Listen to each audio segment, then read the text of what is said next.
Napakainit pa rin yung issue ngayon tungkol doon sa sinabi ng ating ang ating president na tinututulan niya yung impeachment case against sa vice president natin. Okay, kaya ang reaksyon ng mga tao, maraming disappointed, maraming nagagalit, maraming nabigla. But then, siyempre, yun ang sinabi ng ating presidente. Perhaps mayroon siyang reason kung bakit yun ang kanyang decision with regard dyan sa impeachment case. Kanina, re-review natin yung mga updates tungkol sa dyan. Then, nalaman natin na ito, kahit na against dyan ang president, tuloy-tuloy pa rin yung impeachment. Ayon dito kay Representative Franz Castro. Para sa akin naman, okay yan. Okay? So, unang-una nga, ang judiciary, executive, pagkatapos ang legislative branch ng ating government ay kanyan are separate, pagkatapos independent from one another. So hindi pwedeng makialam yung isang branch of the government doon sa isa pang branch of government. Okay? So ang executive walang karapatan na makialam diyan sa kongreso. Ganun din, wala siyang wala din siyang karapatan na makialam diyan sa judiciary. Okay. Vice versa. Although siyempre may mga secret connection yan na siguro nag-uusap din tungkol sa mga issue. So, yan. Ngayon, siyempre, ang naisip natin o naisip ng karamihan pag kung ano ang sinabi ng presidente, then bali yan ang sinusunod ng legislative branch. Kasi ito nga ang executive siya ang may hawak na siyang nag-a-approve sa mga bagay-bagay. So pag ang kanilang ginawa ay against sa president, against sa kagustuhan ng president, then magkakaroon ng kanyan hindi magandang impact. Okay. Ngunit ayon dito sa kay Representative Franz Castro, itutuloy pa rin daw yan ito yung logic na sinusunod nila. So una, sila ay dapat hindi pakialaman ng executive o ng president. Okay? Kasi ang House of Representatives ay supposed to be House of the People. So ang mga tao ay nag-elect ng mga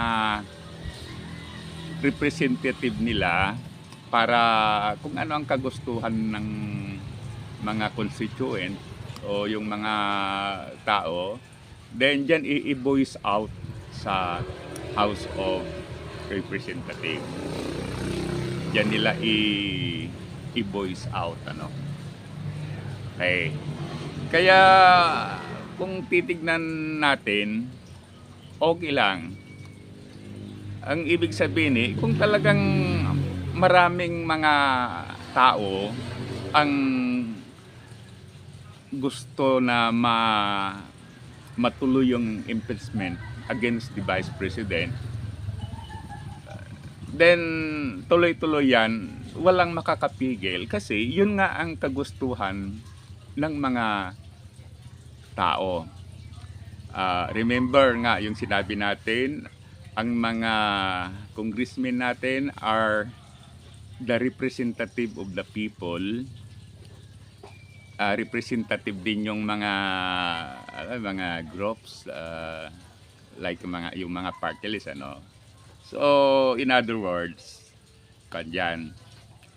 Kaya dapat sana itong mga congressmen natin, hindi sila magdepende sa presidente with regards to mga decision, with regards to mga action. Dapat ang kanilang i-priority o ang kanilang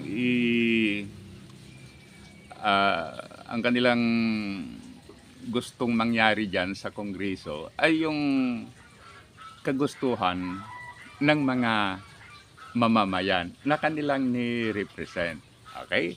Kaya yon, unang-una nga, dapat ang legislative branch ay hindi dapat pakialaman ng executive. Ngayon, ito yung isa pang nakita natin, ano? Sabi ng ating presidente, sa aking personal opinion, tinututulan nga niya yung impeachment case. So, yan ay personal opinion niya. Okay? So, hindi naman na yung talagang official official decision ng presidente. Yan yung kanyang personal na opinion. So, parang sinasabi niya, kung halimbawa, anong gusto ng mga nandyan sa Kongreso, then kung ano din ang magiging decision dyan sa Senado, so be it. Okay. Kasi nga, yung sinabi niya na tutol siya, yan ay kanyang personal na opinion lamang.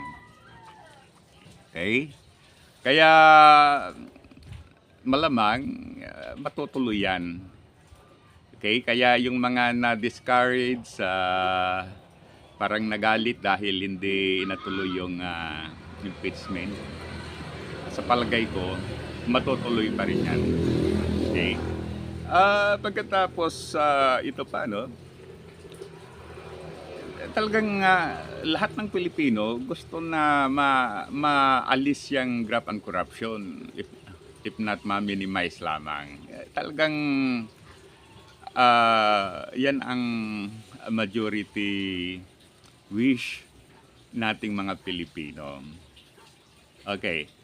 Ngayon, sa mga nangyaring investigation sa Quadcom hearings, nakita natin yung maraming mga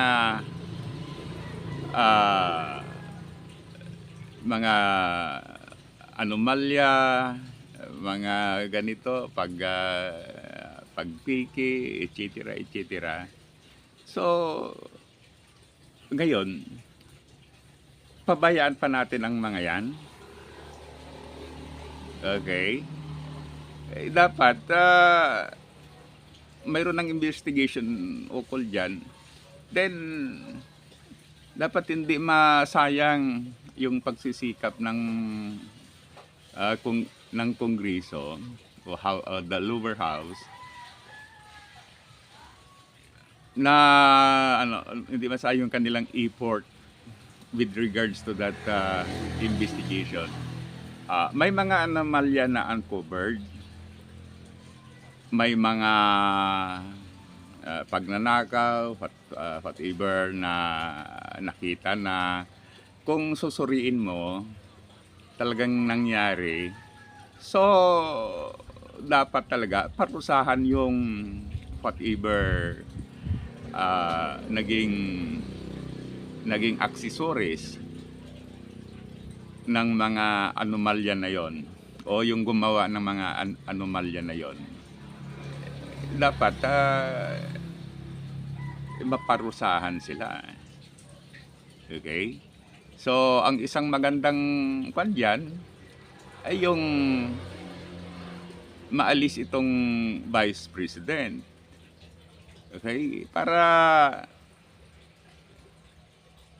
parang kwan, para meron tayong magandang example sa iba pang mga government official na paggagawa ka ng hindi tama, talagang mananagot ka. Okay. So, yan ang nakikita natin na of course yung grabe naman yung ipinapakitang attitude, yung sinasabi ng ating Vice President. Hindi na normal yan, ano. So kailangan talaga maalis siya. Pagkatapos, siyempre, pan na rin siya parang wala na rin performance. Wala na rin performance nagagawa ang Office of the Vice President dahil sa mga issue na yan. Kaya ako, bilang Pilipino, talagang pabor ako dyan. Ano? So, sa mga nagsisikap na matuloy yung impeachment, bagamat ito ay tinututulan ng presidente, go ahead. Ang malaga kung ano ang kagustuhan ng mga mamamayang Pilipino, then dapat yan ang masusunod. So muli, thank you. Sana i-like at saka subscribe sa ating YouTube.